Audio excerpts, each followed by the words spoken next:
Hello dear students, I hope all of you are doing really well. तो बच्चों, आज हम पढ़ने जा रहे हैं लिमिटिंग रिएजेंट के बारे में। ठीक है, अपन लास्ट क्लास में देखा था स्टोइकियोमेट्री के बारे में, केमिकल इक्वेशन क्या होती है, स्टोइकियोमेट्री क्या होती है। ठीक है, एल आर हमारा नेक्स्ट टॉपिक है इस सीक्वेंस में। तो एल आर क्या होता है, पहले हम अगेन डेफिनेशन से चलेंगे। ठीक है, लिमिटिंग रिएजेंट, सबसे पहले नाम, और नाम में कुछ छुपा है खास। ठीक है, लिमिटिंग रिएजेंट। अब बच्चे सोचते हैं कि सर लिमिटिंग रिएजेंट का क्या मतलब है, कि लिमिटिंग रिएजेंट का मतलब नाम से तो ऐसा लगता है कि जो चीज़ लिमिट में है, यानी कि जो चीज़ कम है। फॉर एग्जांपल, अगर मैं इस रिएक्शन में बात करूं तो R1 और R2 मिलकर प्रोडक्ट दे रहे हैं P। ठीक है, अब R1 की क्वांटिटी है 50 ml और R2 की है 100 ml। तो अगर मैं किसी से पूछूं बिना पढ़ाए कि लिमिटिंग रिएजेंट बचाओ क्या होता है, ठीक है, तो वो कहेगा कि देखो सर, आपने बोला लिमिटिंग, अब आपने कहा हमेशा नाम से चलो, तो नाम में है लिमिट यानी कि कम, यानी कि मेरे को लगता है R1 लिमिटिंग रिएजेंट होना चाहिए। ठीक है, लेकिन बच्चों यहीं पर प्रॉब्लम है। लिमिटिंग रिएजेंट का मतलब वो नहीं है जो चीज़ क्वांटिटी में कम हो। ठीक है, लिमिटिंग रिएजेंट का मतलब वो है जो प्रोडक्ट की क्वांटिटी को लिमिट करे। यहाँ पर लिमिटिंग का मतलब वो चीज़ है, लिमिट जो वर्ड है वो प्रोडक्ट के लिए यूज़ किया है, जो रिएक्टेंट प्रोडक्ट की क्वांटिटी को लिमिट करे, यानी कि उसको कंस्ट्रेन करे, यानी कि सबसे कम प्रोडक्ट जिसकी वजह से बने, वो हमारा यहाँ पर लिमिटिंग रिएजेंट होता है। ठीक है, जैसे इस एग्जांपल में मैं कोट नहीं कर सकता कि मेरा एलआर क्या है, क्योंकि वाई, क्योंकि ये इक्वेशन एक बैलेंस्ड केमिकल इक्वेशन नहीं है। मुझे नहीं पता इनके स्टोइकियोमेट्रिक कोएफिशिएंट क्या है और कौन कितना यूज होने वाला है इस रिएक्शन में। ये तो मेरी अवेलेबिलिटी है, लेकिन मुझे नहीं पता R1 और R2 में कितना क्या क्या रिएक्ट करने वाला है। राइट, इस इक्वेशन के बारे में मेरे को अभी कोई इन्फॉर्मेशन नहीं है, तो मैं इस इक्वेशन में नहीं बता सकता कि लिमिटिंग रिएजेंट क्या है। तो जैसे आप डेफिनेशन देख सकते हो, reactant which gets consumed first, जो सबसे पहले खत्म हो जाए। ठीक है, यानी कि जो प्रोडक्ट की क्वांटिटी को लिमिट करे हैं, वो ही हमारा लिमिटिंग रिएजेंट है। राइट, जैसे कि अपन इसे आओ एग्जांपल से लेते हैं तो ज़्यादा आपको अच्छे से क्लियर होगा। जैसे कि एक बेसिक सा एग्जांपल है, ये आप सबने ऑब्जर्व किया होगा अपने घर में, चाय ज़रूर आपने सबने बनाई होगी, आई होप बनाई होगी। ठीक है, चाय इज़ द सिंपलेस्ट, जो सबसे पहले कुकिंग सीखना चाहते हैं, जो भी स्टार्ट करता है इस जर्नी को कुकिंग वाली को, तो सबसे पहले एक चाय एक मेजर चीज़ है जो लोग बनाते हैं। ठीक है, सबसे पहले या तो मैगी बनाते हैं या चाय बनाते हैं। ठीक है, तो मान लो अपन चाय बनाते हैं और चाय में मुझे 4 चीज़ों की ज़रूरत पड़ रही है, एक मिल्क, चाय पत्ती, अदरक और शुगर। ठीक है, अदरक की भी मुझे ज़रूरत है। ठीक है, मेरे को कड़क चाय पीनी है तो अदरक की भी मुझे ज़रूरत है। अब इन चारों चीज़ों की मेरे को ये क्वांटिटीज दे रखी हैं एक कप चाय के लिए, यानी कि ये बता रखा है कि एक कप चाय के लिए कौन कौन सी चीज़ कितना कितना यूज़ होने वाली है। और अवेलेबिलिटी का मतलब है किचन में, हमारी किचन में क्या क्या क्वांटिटीज़ अवेलेबल हैं। ठीक है, तो जैसे मिल्क की क्वांटिटी 1000 ml हमारे किचन में मौजूद है, चाय पत्ती 2000 ग्राम, अदरक 8 ग्राम और शुगर 50 ग्राम मौजूद है। ठीक है, और हमें एक कप चाय के लिए ये चीज़ें चाहिए। तो अब मुझे से पूछता है कोई कि बताओ आप कितनी चाय बना पाओगे। ठीक है, कितने कप चाय आप बना सकते हो अपनी अवेलेबिलिटी को देखते हुए। ठीक है, तो मैं कहूँगा मिल्क से कि भाई मिल्क, आप बताइए आपके हिसाब से चाय कितनी बन जानी चाहिए, आप कितने हो कि चाय कितनी बन जाए, मतलब आपकी अवेलेबिलिटी क्या है चाय बनाने के लिए। तो मिल्क कहेगा कि मैं 1000 ml अवेलेबल हूँ, लेकिन जो मेरे को एक कप चाय के लिए ज़रूरत पड़ेगी वो है 100 ml की, यानी कि मेरे हिसाब से 10 कप चाय बन जानी चाहिए, यानी कि मैं तो 10 कप चाय जितना मौजूद हूँ किचन में।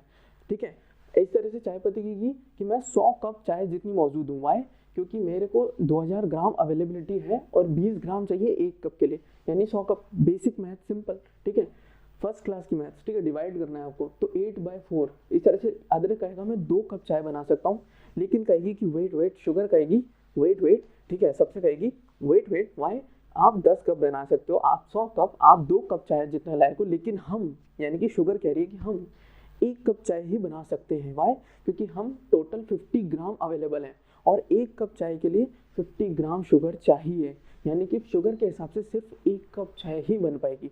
अब आप यहाँ पे देखो, अगर आप लिमिटिंग रिएजेंट को पहले वाले तरीके से देखते हैं जिसकी क्वांटिटी कम है, तो आपको दिख रहा है कि एक तो क्वांटिटी मेजर आप डिफरेंट कंपेयर कैसे करोगे, ये ml में, ये ग्राम में, ये ग्राम में, और मान लो चलो इन तीनों की भी आप कंपेयर करते हो, आप तो आप कहोगे कि 8 ग्राम सबसे कम है, यानी अदरक सबसे लिमिटिंग रिएजेंट होना चाहिए था, लेकिन ऐसा नहीं है। प्रोडक्ट को देखो क्या कि आप रिएक्टेंट के हिसाब से प्रोडक्ट कितना बनेगा, तो शुगर के हिसाब से सिर्फ 1 कप चाय बनेगी। तो अब आप बताओ मुझे, क्या आप 1 कप से ज़्यादा बना सकते हो? नहीं बना सकते, क्योंकि शुगर तो खत्म ही हो जाएगी। 50 ग्राम चाहिए और 50 ग्राम आपको अवेलेबल है, तो शुगर जब एंड हो जाएगी तो ये भी कुछ बचेगा, ये भी कुछ बचेगा, ये भी कुछ बचेगा, लेकिन इन तीनों के बचने से कोई फायदा ही नहीं है, क्योंकि चाय तो बन ही नहीं पाएगी। यानी कि प्रोडक्ट 1 कप पे ही लिमिट हो चुका है, और उसे लिमिट करने वाला वो रिएक्टेंट कौन है, वो है शुगर। यानी कि इस एग्जाम्पल में हमारा जो लिमिटिंग रिएजेंट है वो अदरक नहीं है, वो शुगर है, जो कि प्रोडक्ट को मिनिमाइज कर रहा है, यानी कि लिमिट कर रहा है। चाहे आपके पास ये कितना भी अवेलेबल हो अब, लेकिन शुगर 1 कप ही बना पाएगी, इससे ज़्यादा नहीं बना पाएगी, तो वही हमारा लिमिटिंग रिएजेंट है। ठीक है, तो अब आप, आई होप आपको ये सब समझ आया होगा कि लिमिटिंग रिएजेंट का एक्चुअली मीनिंग क्या होता है, लिमिटिंग रिएजेंट की फील क्या होती है, जिसके हम हमेशा बात करते हैं फील के बारे में, राइट। लेकिन क्या होता है ना कि क्वेश्चन जब एग्जाम में आता है तो हमें बहुत फास्ट करना होता है। ये तो मैंने जस्ट कॉन्सेप्ट बताया, ठीक है, ताकि आपको पूरी फील आ जाए, एकदम अंदर तक आपको समझ आए कि हाँ लिमिटिंग रिएजेंट देखते ही मतलब आपके टेस्ट में, आपकी स्मेल में ये सब चीज़ें होनी चाहिए। ठीक है, जेई आपके जवान पे होनी चाहिए, आपकी नाक में होनी चाहिए। ठीक है, वो सब चीज़ें आपके एक खून में होनी चाहिए कि हाँ मेरे को देखते ही समझ आ रहा है, फील आ रही है। ठीक है, अब रही बात कैलकुलेशन पार्ट की, मतलब कि क्विकली रेस्पॉन्ड करने की क्वेश्चन को। ठीक है, अपन सही तो करके आएंगे अगर अपन को टाइम है तो, लेकिन टाइम की कमी ही पड़ जाती है, इसलिए हमने क्या किया यहाँ पे ट्रिक भी बनाई है ताकि डायरेक्टली हम समझ पाएँ कि आंसर क्या होना चाहिए लिमिटिंग रिएजेंट का। ठीक है, ये तो अपनी फील वाली पार्ट है ताकि अपना क्वेश्चन गलत ना हो, लेकिन अगर अपने पास समय की कमी है तो अपन क्या करेंगे, और समय की कमी होती है वहाँ पे। ठीक है, तो ये ट्रिक है number of moles available upon respective stoichiometric coefficient, यानी कि कितने मोल्स मेरे पास अवेलेबल हैं। जैसे कि यहाँ पे देखा था आपने अवेलेबिलिटी, और रेस्पेक्टिव स्टोइचोमेट्रिक कोफिशिएंट क्या बताता है, वो बताता है कि एक रिएक्शन में, एक जो केमिकल इक्वेशन दे रखी है उस रिएक्शन में क्या क्या यूज होने वाला है, जो कि आप यहाँ समझ सकते हो 1 कप टी के हिसाब से। अब बच्चों इस चीज़ को आप वहाँ अप्लाई नहीं करोगे कि सर यहाँ पे तो मासेस है तो क्या हम वहाँ पे मास लिखेंगे, नहीं। ये मैंने जस्ट आपको समझाने के लिए ये क्वेश्चन लिया है, ये एग्जाम्पल लिया है। ठीक है, तो यहाँ पर ये जो चीज़ें हैं, ये कोई रिएक्शन वैसे तो हो नहीं रही है, कोई केमिकल रिएक्शन, इसमें तो कुछ और ही होगी। ठीक है, ये तो हमने जस्ट अपना किचन वाला एग्जाम्पल लिया है, लेकिन वहाँ पर आप उससे आप, आई होप आप समझ पाओगे कि मैं क्या कहना चाहता हूँ यहाँ पर, कि जो नंबर ऑफ मोल्स हैं वही तो हमारी क्वांटिटी है बच्चों। ठीक है, मास मत लेना। अगेन हम जब बैलेंस्ड केमिकल इक्वेशन की बात करते हैं, स्टोइचोमेट्री की बात करते हैं, हम कोई भी काम कर रहे हैं मूल कॉन्सेप्ट में, तो हमेशा मोल से चला करो। ठीक है, मास से कभी नहीं चलना है हमें। तो नंबर ऑफ मोल्स यानी कि क्वांटिटी अवेलेबल आपकी किचन में। ठीक है, मतलब किचन में मतलब रिएक्शन में। ठीक है, जो रिएक्टेंट है उनकी कितनी क्वांटिटी अवेलेबल है और कितनी ज़रूरत है उस केमिकल इक्वेशन में, यानी कि रेस्पेक्टिव स्टोइचोमेट्रिक कोफिशिएंट। अब ये बात ध्यान रखने की कि रेस्पेक्टिव स्टोइचोमेट्रिक कोफिशिएंट है, मतलब स्टोइचोमेट्रिक कोफिशिएंट आपको पता होना चाहिए। यानी कि आपको केमिकल इक्वेशन अगर दे भी रखी है तो हमेशा आपको बैलेंस्ड केमिकल इक्वेशन यूज़ करना है। ठीक है, आप उसको हमेशा पहले बैलेंस करोगे, अगर वो बैलेंस है तो वेल एंड गुड, नहीं है तो आप पहले खुद करोगे ताकि आपको रेस्पेक्टिव स्टोइचोमेट्रिक कोफिशिएंट जो है रिएक्टेंट के वो मिले। ठीक है, तो ये जो एग्जांपल है इसको मैंने इस फॉर्मूले से यूज़ किया है, लेकिन अगेन मैं कह रहा हूँ यहाँ पे 1000/100 आप देख के वॉल्यूम, आप ये नहीं सोचोगे कि सर आपने तो वॉल्यूम लिया, यहाँ पे मास लिया। ठीक है, आई होप आप समझ गए होंगे कि मैं क्या कहना चाहता हूँ। ये सिर्फ अवेलेबिलिटी और जो नेसेसिटी है उसके बारे में मैंने बात की थी। यहाँ पे अगर आप ग्राम ये सब हटा भी दोगे ना तो कोई इशू नहीं है, 50 चाहिए और 50 अवेलेबल है। ठीक है, यहाँ पर भी ये आप कर सकते हो कि 8 चाहिए, 8 अवेलेबल है और 4 चाहिए। ठीक है, इस तरीके से यूनिट की जरूरत भी नहीं होगी आपकी। ठीक है, अगर आपको इस एग्जांपल में इससे कंफ्यूजन हो रहा है तो ठीक है, उस केस में मैं कह रहा हूँ, वरना आई होप ये सब चीज़ें आपको समझ आ गई होंगी, जस्ट एक मैथ से ये चीज़। ठीक है, तो ये जब आप देखोगे तो अब मैं क्या कह रहा था कि इस ट्रिक में क्या है, जब आप इस वैल्यू को कैलकुलेट करोगे हर रिएक्टेंट के लिए, यानी कि number of moles upon respective stoichiometric coefficient आप हर रिएक्टेंट के लिए कैलकुलेट करोगे। ठीक है, अब जो x की वैल्यू, यानी कि हर एक के लिए x की वैल्यू आएगी, जैसे यहाँ पे आ रही है मिल्क के लिए 10, चाय पत्ती के लिए 100 to 1। ठीक है, वही जो अपन ने यहाँ पे कैलकुलेट किया था, राइट। तो वो जो वैल्यू सबसे कम है जिसके लिए, वही हमारा क्या है, LR हो जाएगा। ठीक है, जैसे कि यहाँ पर अगर शुगर का देखोगे तो 1 आ रहा था जो अपन ने यहाँ देखा था, तो यही क्या है हमारा LR है, राइट। तो अब अपन इसमें एक इलस्ट्रेशन लेते हैं, क्वेश्चन लेते हैं। ठीक है, तो आपको क्या दे रखा है, ये रिएक्शन दे रखी है। ठीक है, वाटर बनाया है, अब इसमें पूछ रहा है फाइंड LR, यानी कि लिमिटिंग रिएजेंट में फाइंड करना है, और आपको मासेस दे रखे हैं। ठीक है, सबसे पहला काम मैंने क्या बताया था, केमिकल इक्वेशन अगर दे रखी है तो उसे बैलेंस करना है, अगर बैलेंस नहीं है तो बैलेंस करना है। ठीक है, तो यहाँ पे मैं देख रहा हूँ कि ये बैलेंस इक्वेशन हमें नहीं दी है, वैसे नहीं देगा। ठीक है, तो हमें अगर इसको बैलेंस करना है तो ये तो बहुत आसान था, ये 1/, ठीक है। तो ये केमिकल इक्वेशन मैंने बैलेंस कर ली। अब मैं सबसे पहले क्या करूँगा, मोल्स निकालूंगा, नंबर ऑफ मोल्स अवेलेबल। तो मैं देखूंगा कि कितने कितने मोल्स अवेलेबल है मेरे पास, ठीक है। तो जैसे हाइड्रोजन के मैं देखूंगा मोल्स अवेलेबल, ठीक है। तो हाइड्रोजन के जो मोल्स अवेलेबल है 4/2 दैट इज 2 मोल्स अवेलेबल। अब मैं O2 की यानी कि ऑक्सीजन गैस की देखूंगा तो 4 ग्राम मुझे दे रखा है, ठीक है। तो 4/32 दैट इज 1/8 मोल्स अवेलेबल। ये है मेरी अवेलेबिलिटी, जहाँ ऊपर आप देख सकते हो, ठीक है।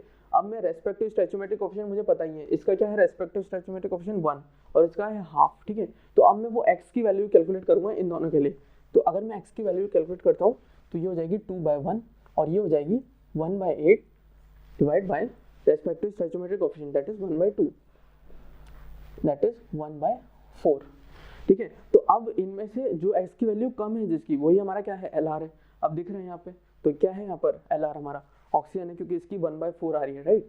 तो ये इक्वेशन क्या कहती है एक्चुअली कि जब आप 4 ग्राम और 4 ग्राम इसे यूज करोगे, यानी कि 2 मोल आपने हाइड्रोजन के लिए, ऑक्सीजन गैस के आपने 1/8 मोल लिए, लेकिन ये इक्वेशन कहती थी, क्या कहती थी कि 1 मोल हाइड्रोजन के लिए आपको आधा मोल ऑक्सीजन चाहिए। यानी कि 2 मोल हाइड्रोजन के लिए कितने मोल ऑक्सीजन चाहिए होंगे, 1 मोल ऑक्सीजन चाहिए होता। तो 2 मोल के लिए 1 मोल ऑक्सीजन चाहिए होता, लेकिन यहाँ पे 2 मोल के लिए कितने हैं, 1/8 ही है। यानी कि ऑक्सीजन की कमी है, ऑक्सीजन कम पड़ गई, वही तो हमारा क्या है लिमिटिंग रिएजेंट है। और एक बात हमेशा ध्यान रखना, जब आप प्रोडक्ट का मोल्स कैलकुलेट करोगे, ठीक है, तो हमेशा आप लिमिटिंग रिएजेंट के हिसाब से कैलकुलेट करोगे। जैसे कि यहाँ पे आप अगर प्रोडक्ट देखोगे तो आप कहोगे कि कितने कप चाय आप बना पाए, ठीक है। तो ये कह रहे हैं 10 कप 100 कप 2 कप, नहीं, आप 1 कप ही चाय बना पाए, क्योंकि प्रोडक्ट की जो क्वांटिटी है वो हमेशा लिमिटिंग रिएजेंट की क्वांटिटी के हिसाब से तय होगी, क्योंकि वो लिमिटिंग रिएजेंट क्या होगा, सबसे पहले कंज्यूम हो जाएगा, तो आगे प्रोडक्ट तो बनेगा ही नहीं, ठीक है। प्रोडक्ट आगे फर्दर फॉर्म नहीं होगा। तो यहाँ पर अगर मैं देखूँ, अगर आपसे पूछा होता H2O कितना बना, कितने मोल्स H2O के मिले, ठीक है, तो अगर मेरा O2 लिमिटिंग रिएजेंट है जो मैंने निकाल लिया है, तो अब मैं देखूंगा आधे मोल से 1 मोल बनेगा, ठीक है। तो मेरे पास कितना अवेलेबिलिटी थी, 1/8 अवेलेबल थे, यानी कि H2O के कितने मोल बने होंगे, 1/4 मोल मुझे मिले होंगे, ठीक है। अगर मैं H2 के हिसाब से देखता तब तो मुझे मिलने चाहिए थे 1 मोल से 1 मोल, यानी कि 2 मोल H2 है तो 2 मोल H2O मिलने चाहिए थे मुझे, 2 वाटर के मोल मुझे मिलने चाहिए थे, लेकिन मिले कितने, 1/4। Why, because O2 is my limiting reagent and I have to calculate product according to the value